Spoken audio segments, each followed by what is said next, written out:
안녕하세요. 오늘의 데일리 뉴스레터에 오신 것을 환영합니다. 1. 한국은 기적을 만들었습니다. 2. 한국을 멸시한 자들의 참혹한 실패. 3. 삼성이 정상에 오르고 있다. 한번 진실을 알아봅시다. 키오시아 같은 일본 반도체 기업의 생산 라인은 지진 때문에 멈추곤 했습니다. 지난 3월 진도 7.6 규모 지진 때문에 키오시아 최첨단 낸드 플래시 생산 라인에 오염이 발생한 게 최근 사례입니다. 대만도 지진에서 자유스럽지 못한 지역이라 TSMC가 일본 요청을 초기 거부한 것은 지진에 관한 문제도 포함되어 있습니다. 경제성 문제도 있었고 생산 단가 등 이 세 가지가 발목을 잡았던 것인데 여기서 TSMC가 강구한 것이 뭐냐면 유노가미 소장이 지적한 기술자 문제입니다. 그리고 또 하나 꺼낸다면 반도체 제조를 위해선 공장과 인력만 확보되면 되는 게 아닌 용수, 전기, 재료나 소재의 중개기지 등이 인프라가 필요한데 유노가미 소장은 현재로선 이 같은 인프라 전체를 조망하는 일본 정부의 전략이 부족하다고 지적한 내용도 있습니다. 일본과 달리 미국은 반도체 지원급으로 총 520억 달러, 약 68조 원 규모인데 이 보조급의 반도체 생산을 위한 인프라 조성비도 포함되어 있습니다. 68조 원에서 각 반도체 기업들에 나누어 주는 것이 아니라 약 35-40조 정도가 공장 건설 보조금이고 나머지는 관리 및 인프라 조성에 사용할 비용입니다. 어떻게 보면 반도체 기업들의 돌아갈 파이가 크게 줄어드는 것이나 마찬가지입니다. 한국 기업들이나 대만 기업들의 투자급에 비하면 별것 아닌 보조급입니다. 미국에서는 파격적인 혜택이라고 하지만 국내 업계에선 공장 건립에 천문학적 비용이 투입되는 적과 을가 등을 고려하면 부족한 보조급이라고 지적합니다. 외신 등에 따르면 미국 반도체 기업인 인텔은 미국 기업이라는 숍을 내세워 120억 달러 보조금을 원하고 있고 마이크론도 그동안 투자건을 꺼내지 않고 있다가 반도체 지원금 얘기가 나오자 2030년까지 400억 달러 약 52조 원을 투자해 새 반도체 공장을 짓겠다고 밝힌 것은 보조금을 겨냥한 계획이라는 얘기도 나옵니다. 그만큼 자국 기업 위주로 보조금이 편성될 수 있다는 우려가 있습니다. 법안에는 미국 내 반도체 시설 건립 지원 390억 달러, 연구 및 노동력 개발 110억 달러, 국방 관련 반도체 제조 20억 달러 등 520억 달러를 지원하는 내용이 담겼고 또 반도체 관련 투자기업에 25%의 투자세 공제도 지원한다고 하자 그동안 잠잠하던 미국 기업들이 너도 나도 대규모 투자 계획을 속속 밝히면서 보조급 확보 경쟁에 나서며 치열한 로비전에 들어간 상황입니다. 미국은 로비에 의해서 정책이 바뀔 수 있는 나라입니다. 그 좋은 예가 어제 들어온 현기 전기차도 미국에서 리스 같은 상업용으로 판매되면 보조급 혜택을 받을 수 있게 됐다는 소식입니다. 한국에서 시행하고 있는 자동차 리스 제도와 거의 비슷합니다. 한국의 로비가 성공했다는 것입니다. 미 재무부는 29일 한국 30일 납세자가 직접 사용하거나 리스하기 위해 취득한 자동차를 포함시키며 리스 전기차도 친환경 상용차에 지급되는 7,500달러 약 965만원 보조급 대상에 포함된다고 밝혔습니다. 통상 트럭, 버스 같은 상용차 범위에 리스나 렌터카, 승차 공유 차량을 포함시켜 달라는 정부 및 현대차, 기아의 요구를 수용한 것으로 풀이됩니다. 따라서 보조금을 받을 수 있는 물꼬가 트이면서 최악의 상황을 면하게 됐다며 환영했습니다. 또 재무부는 백서에서 한국 측 요구인 모든 광물 및 부품 가격을 기준으로 보조금 대상 배터리 광물 및 부품 비중을 산정할 가능성에 대해서도 긍정적으로 검토하고 있다고 밝혔습니다. 한국을 직접 겨냥해 노골적으로 한국의 요구를 들어주면 안 된다고 강하게 주장했던 민주당 상원의원 조 맨친을 무색하게 한 것입니다. 이는 맨친 의원의 향후 정치적 입지를 약화시킨다는 분석도 있습니다. 이에 대해 로이터 통신은 이번 발표는 한국의 요구가 적용된 일부 자동차 기업의 승리라고 평가했고 월스트리트 저널 WSJ도 미국이 동맹을 달래기 위한 움직임에 나섰다고 분석했습니다. 이게 미 행정부를 움직이는 로비의 힘입니다. 제가 이 부분을 언급한 것은 애플의 로비에 의한 힘 때문입니다. 이 부분은 나중에 다시 설명하겠습니다. 미국이나 유럽 기업이 중국이나 아시아 지역에서 생산을 하려고 하는 이유는 단 하나, 생산 단가 때문입니다. 물건을 싸게 들어야 경쟁력이 생기는데 자국 내에서 비싸게 만들면 판매가 수월하겠습니까? 일전에 말씀드렸지만 TSMC가 대만을 고집했던 이유가 생산 단가 때문입니다. 기술진이 미국이나 일본에 파견 나가서 생활하는 비용도 물가도 모두 다 높습니다. 특히 인건비는 2배 이상입니다. 당연히 경쟁력에서 밀릴 수밖에 없습니다. 현재 LG에너지솔루션의 미국 배터리 공장에서 결성된 월원 공장 노조는 첫 입단협에서 현재 시간당 10달러 약 12,680원 종반에서 20달러 약 25,360원 종반 수준인 노동자 임금을 시간당 32달러 약 4만원 수준으로 올리는 방안을 요구하고 있는 것으로 알려져 있는데, 이는 미국 자동차 부품업계 최고 수준입니다. 또 이번 노사 협상 결과에 따라 미국 테네시주와 미시간주 등에서 가동을 시작할 다른 공장 임금에도 영향을 줄 수밖에 없고, 이런 인건비는 배터리 가격 경쟁력 하락으로 이어질 수 있습니다. LG엔솔은 인력 채용에서 어려워하고 있는 와중인데, 노조가 업계 최고 수준의 시급을 요구한 것은 이런 분위기를 알고 있고, 미국 인플레이션 감축법에 따라 미국에서 생산할 수밖에 없다는 약점을 알고 협상안을 꺼낸 의도라고 생각됩니다. 한국 1급 수준에서 최대 3배를 달라고 하는 겁니다.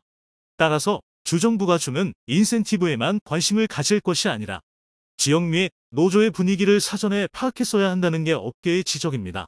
조지아주에 있는 현대 자동차 공장의 경우 초기 설립 때 그 지역은 쓰러져가는 소도시였습니다. 그런 지역에 자동차 생산 공장이 들어선다고 했을 때 그 지역의 시민들은 쌍수를 들고 환영했습니다. 그리고 자동차 생산 공장에 필요한 인프라가 대거 들어섰고, 따라서 죽어가는 지역의 경제가 다시 살아나면서 지급은 잘 사는 지역으로 바뀌어졌습니다. 그들은 감사해했고, 그리고 지급까지 그런 갑종으로 노사 간 화합을 이루면서 서로 간 상생하고 있습니다. 부지 선정에서 그런 측면도 일부 고려되었다면 그런 턱없는 입급 인상을 요구하는 노조는 나오지 않았을 겁니다. 따라서 미국이나 일본에서 생산하는 제품은 그냥 그 나라에서만 소비하게 할 수밖에 없습니다. 타국에 수출하기가 어렵다는 얘기고, 그런 부분 때문에 삼성전자는 미국의 반도체 공장을 건설하는 것도 미국 수요에 알맞게 짓고 있습니다. 미국의 그 정도 공장들을 건설하면 한국 내의 평택 단지 확장 계획을 축소해야 하는데, 오히려 더 6차까지 늘리는 것은 미국을 제외한 한국 수요와 유럽을 겨냥한 수요 때문입니다. 최근 유럽에서 삼성 반도체를 유치하기 위해 안간힘을 쓰지만 아직 삼성전자에서 확답을 해주지 않고 있는 게 생산 단가에 의한 지역적 환경 때문이라는 게 업계의 얘기입니다.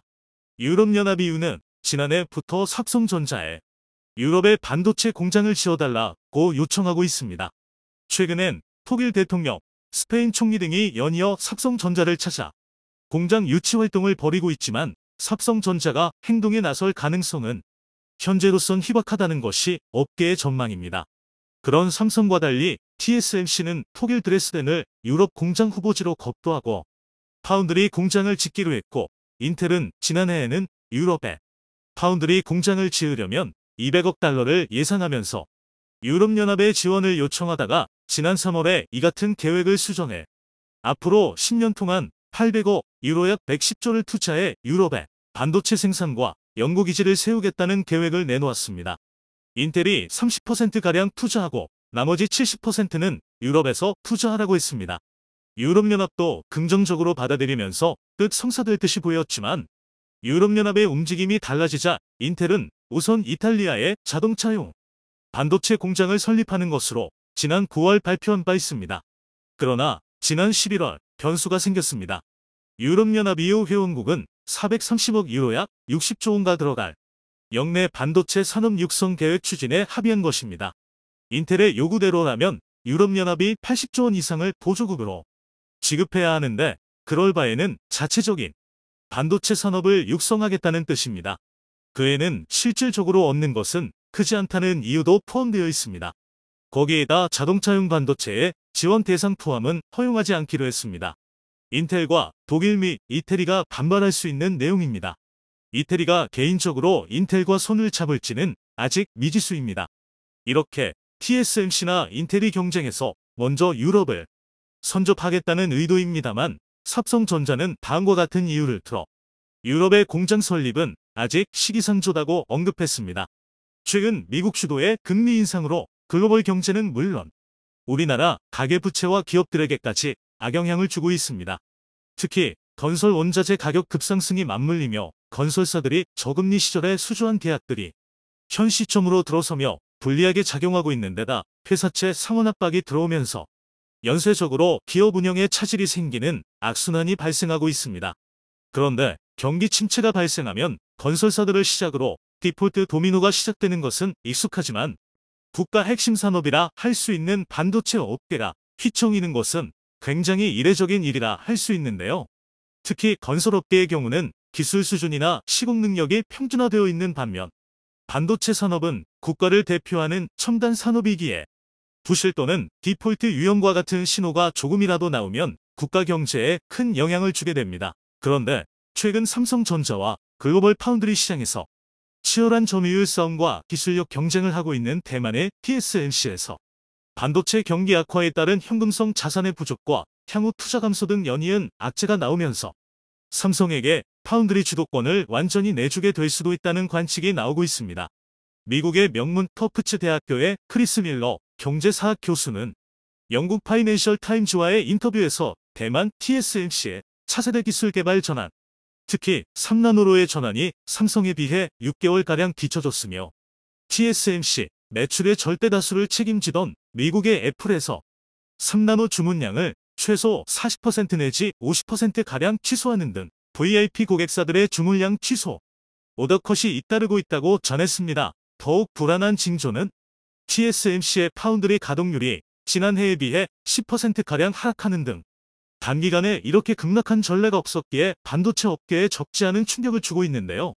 물론 이런 시장 분위기는 TSMC에만 국한된 것이 아니라 같은 업종인 삼성전자에게도 마찬가지이지만 왜 삼성에게 유리한 일이 되었는지, 그리고 삼성이 보유한 천문학적인 현금과 근 10년 만에 다시 시작되는 반도체 치킨 게임이 다시 한번 나타나게 될 상황을 자세히 알아보겠으니 얼마 전까지만 해도 TSMC 측에선 역대급 실적을 기록했다는 소식이 전해지면서 파운드리 산업의 절대 강자로 군림하는 것이 당연시 되었습니다. TSMC 측에서 발표한 공시에 따르면 올해 3분기 매출은 대략 200억 달러에 순이익은 88억 달러로 지난해에 비해 50% 가까이 늘어난 숫자이지만 그럼에도 불구하고 캐펙스 투자 비용을 줄이겠다는 발표를 했습니다. 기존에 목표한 450억 달러 수준의 투자 지출에서 100억 달러가량 감소한 360억 달러로 투자를 감소한다는 결정인데요. 삼성계 기술 경쟁으로 투자를 아끼지 않겠다던 TSMC가 긴급하게 투자를 줄이고 현금을 확보하려는 이유가 있습니다. 11월 2일자 대만경제일보와 디지타임즈에 따르면 미국의 애플에서 TSMC 3나노 공정의 주문량을 최대 50%가량 취소하면서 내년도 매출과 현금 흐름에 부정적인 영향을 주게 될 것이란 전망이 나오고 있기 때문입니다. 미국의 애플사는 대만 TSMC 매출의 절대 다수를 차지하고 있기에 일각에선 미국이 대만을 버리는 게 아니냐는 우려까지 나오고 있는데요. 이에 반해 삼성은 지난 6월부터 세계 최초 3나노 공정을 완성하고 고객사들에게 납품하고 있지만 TSMC에서는 3나노 공정을 1년씩이나 미루면서 내년 상반기에나 상용화할 수 있다는 관측이 나오고 있는 것도 미국 애플의 오더컷, 주문 취소에 항목했다는 분석입니다. 이런 분위기는 앞으로 TSMC 경영활동에 매우 큰 영향을 주게 될 수 있는데 TSMC가 확보해둔 현금성 자산에 한계가 드러나고 있기 때문입니다. TSMC 측에서 발표한 재무제표를 확인하면 순수한 현금성 자산은 281억 달러, 우리 돈 39조 원에 육박합니다. 이것도 상당히 많은 것처럼 보이지만 모든 자본은 상대적이기에 TSMC의 최대 경쟁사인 삼성이 얼마나 많은 현금을 확보했는지 확인해 봐야 합니다. 삼성전자의 재무제표에 따르면 TSMC에 무려 4배가 넘는 140조 원의 현금을 확보해 둔 것으로 드러났는데요. 이는 글로벌 IT 기업에서 뿐만 아니라 전 세계 기업을 동들어 놓고 봐도 현금 보유 탑5 안에 드는 것으로 알려져 있습니다. 기업이 가진 현금은 경제위기 상황에서 빛을 발합니다. 앞서 말한 건설사 부도와 디폴트들은 일시적으로 현금 흐름이 막혀도 생길 수 있지만 첨단 기업, 특히 세계 패권을 두고 싸우는 삼성과 TSMC 두 집단의 경우엔 상황이 조금 다르게 적용됩니다. 지난 몇 년간 반도체 업계는 엄청난 호황을 맞이했고 그 중심엔 파운드리 산업에 올인한 TSMC가 있었습니다. 하지만 최대 고객사인 애플이 절반가량 오더컷하며 주문량을 줄이기로 결정하자 경기 침체를 직감한 다른 고객사들도 줄줄이 주문을 줄이려는 움직임이 포착되고 있습니다. 이렇게 되면 작아진 시장을 두고 파운드리 양대산맥인 삼성과 TSMC가 경쟁을 해야 하는데 최근 3나노 양산을 기점으로 삼성이 TSMC의 기술력을 초월한 것은 물론이고 이제 본격적인 반도체 치킨 게임에 돌입할 것이란 징후가 곳곳에서 포착되고 있기 때문입니다. 파운드리 1위 TSMC가 글로벌 경기 침체를 이유로 엄청난 투자 축소를 예고했지만 삼성전자는 반도체 감산 따윈 하지 않고 공격적인 투자로 파운드리에 10배 이상 투자하겠다고 밝혔습니다. 이런 식의 공격적인 투자로 90년대 말 시작된 1차 치킨 게임에서 세계 2위를 기록하던 독일의 전자업체 키문다가 파산해 역사 속으로 사라졌고 2010년대 들어서며 시작된 2차 치킨 게임에선 글로벌 3위의 일본 전자업체 엘피다가 파산하며 역사 속으로 사라졌습니다. 전문가들은 이제 대만 TSMC의 차례가 왔다고 내다보고 있습니다. 독일의 키문다와 일본의 엘피다도 한때 잘 나가던 시절이 있었고 수십조 원의 현금을 가지고 있었음에도 파산할 수밖에 없었던 이유는 단 한 가지. 순수한 현금 보유량이 삼성보다 부족했기 때문입니다. 대만의 반도체 투자가 주춤하는 사이 삼성전자 측은 한국과 미국의 파운드리 공장 부지 10곳을 확보했다고 밝히면서 2025년엔 2나노 공정, 2027년엔 1.4나노 공정을 도입하겠다며 대대적인 선언을 했습니다. 투자 금액도 명시했는데요. 기존 파운드리 투자 금액의 10배에 달하는 지금과 같은 경제 위기에 상상하기 어려운 공격적인 투자에 나선다는 것입니다. 이를 통해 현재 16%에 불과한 파운드리 점유율을 5년 내로 40% 이상 끌어올려 TSMC를 제치고 업계 1위로 도약한다는 계획입니다. 미국발 금리 인상으로 세계적인 경제 위기가 촉발되는 가운데 삼성의 이런 자신감은 어디서 나오는 것일까요? 이미 쌓아둔 140조 원의 현금도 있지만 한 해 평균 50조 원 이상의 순이익을 기록하는 삼성이기에 2024년을 기점으로 순수한 현금만 200조 원을 넘길 것이란 전망이 나오고 있습니다. 삼성전자의 압도적인 현금은 세계에서도 인정받으며 글로벌 신용평가 기관인 무디스에서 삼성전자의 신용등급을 AA 단계로 책정하고 있습니다. 이는 대한민국 정부와 프랑스 정부의 신용등급과 똑같은 수준이며 AA3 등급인 영국, 대만, 홍콩보다 한 단계 높은 등급입니다. 게다가 A1 등급인 일본, 중국보다는 2단계 높은 등급으로 삼성전자 기업이 얼마나 높은 신용도를 가지고 있는지 알 수 있는 지표입니다. 그런데 더욱 놀라운 점은 과거 한국 전자업체와의 경쟁에서 밀려 완전히 도태되었다가 최근 들어 다시 살아난 일본의 전자업계가 확보한 모든 순수한 현금을 합쳐도 삼성전자의 20%에 불과할 정도라고 하는데요. 파나소닉, 도시바, 소니, 히타치 등 일본의 모든 전자업계가 확보한 순수 현금은 29조 원에 불과합니다. 대만 TSMC가 가지고 있는 39조 원보다 10조 원이나 모자른 것으로 90년대 세계 1위를 호령하던 일본의 전자산업이 얼마나 뒤처졌는지 알 수 있는 대목입니다. 2차 반도체 치킨 게임으로 파산한 독일과 일본은 삼성전자의 이 같은 행보에 혀를 내두르고 있습니다. 이번엔 대만 TSMC가 자신들과 같은 처지에 놓일 것이기 때문이네요. 해외 매체에서는 삼성의 기형적인 현금 보유량을 두고 삼성은 지금과 같은 경제 위기만을 기다려왔을 것이란 표현까지 하고 있습니다.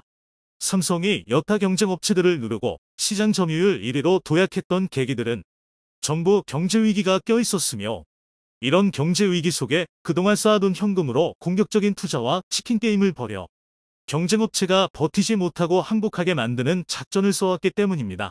게다가 대만 TSMC가 삼성과 치킨 게임에서 필패할 수밖에 없는 요인이 또 한 가지 있습니다. 물론 TSMC가 가진 현금 자산은 39조 원이고 삼성전자의 현금 자산은 140조 원부터 비교가 안 되는데 양사의 사업 구조 자체가 다르다는 것입니다. TSMC는 오직 파운드리 100%만 다루는 반면 삼성전자는 파운드리부터 메모리 반도체 그리고 종합 반도체 설계와 모바일 부문까지 종합적인 반도체 회사로 모든 것을 다 할 수 있습니다. 즉 어느 한 곳에서 위기가 생겨도 다른 쪽에서 충분한 만회가 가능한 구조인데요. 파운드리 산업에 100% 올인한 TSMC의 경우는 반도체 경기가 호황이 아닐 경우 다른 사업 분야에서 손실을 채울 수도 없고 고스란히 매출 감소를 맞이해야 합니다. 반면 삼성은 파운드리 경기가 좋지 않다면 모바일이나 디랩 등 메모리 반도체 분야도 있고 다양한 사업 분야를 통해 위기 관리가 가능한 데다 종합 반도체 회사로서 원가 절감과 안정적인 재고 관리에 특화되어 있습니다. 예를 들어 주문량이 줄은 파운드리 분야에서 사용하던 반도체용 소재 장비 부품 등이 디랩과 같은 메모리 반도체에서 일부 호환된 것이 있기에 다각도에서 위기 관리가 가능하다는 것입니다. 글로벌 경제 전문가들도 TSMC의 위기를 이야기하고 있습니다. 파운드리에 올인하면서 회사를 키울 수 있었지만 스스로 자체적인 설계 없이 매출을 일으킬 수 있는 수단이 없기 때문에 지금 같은 상황에서 파운드리 올인은 TSMC의 경영 상황을 발목 잡을 것이란 진단입니다. 앞서 말한 미국 터프츠 대학교 크리스 밀러 교수가 주장한 내용의 핵심도 이와 동일합니다. 삼성보다 20년 먼저 파운드리에 진입한 TSMC의 호황기는 이제 끝나고 있고 파운드리에 뛰어든 지 5년 차인 삼성전자가 이미 TSMC의 기술력을 6개월 이상 초월했으며 지금 같은 속도면 2나노와 1나노에서도 삼성전자 기술력에 밀리면서 TSMC의 강점이 모두 사라지게 될 것이라는 것입니다. 역사적으로 삼성전자가 경쟁업체를 한계까지 몰아갔던 적은 두 가지 공통점이 있습니다. 경쟁업체 기술력이 삼성보다 뒤처질 때, 그리고 경쟁업체가 가진 현금이 삼성보다 적을 때, 현재의 TSMC는 이 두 가지 조건을 모두 만족합니다. 독일과 일본의 반도체 신화가 삼성과의 치킨 게임으로 무너진 것처럼 대만의 파운드리 신화 역시 삼성과의 치킨 게임으로 무너지게 될지 영상이 도움이 되셨다면 구독과 좋아요 부탁드리며 오늘도 감사합니다. 최고로 멋진 하루 보내시길 바랄게요.